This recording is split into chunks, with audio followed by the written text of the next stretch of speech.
గత 36 గంటలుగా మనందరం ఆందోళన పడుతున్నట్టు రాష్ట్రంలో ముఖ్యంగా విజయవాడ నగరం చుట్టూ వరద ముంచెత్తుతుంటే ఇటు చంద్రబాబు నాయుడు గారు గాని అటు మంత్రులు గాని అధికార గణంతో ఒక ముఖ్యమంత్రి స్థాయిలో ఉన్న 74 సంవత్సరాల వ్యక్తి పడుతున్న కష్టం ఈరోజు ప్రపంచం అంతటికీ ఆదర్శంగా నిలుస్తుంది.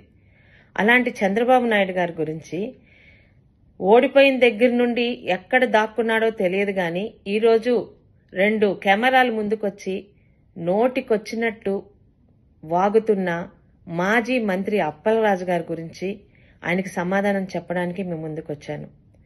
అయ్యా అప్పలరాజు గారు, ఈరోజు చంద్రబాబు నాయుడు గారి తిత్లీలో ఏం చేశారు, హుదుహుదులో ఏం చేశారు, ఇప్పుడేం చేస్తున్నాడని కళ్ళుండి చూడలేని నీలాంటి కబోది మాట్లాడుతున్న మాటలకి ప్రపంచంలోని ప్రతి ఒక్కరూ అసహ్యించుకుంటున్నారు.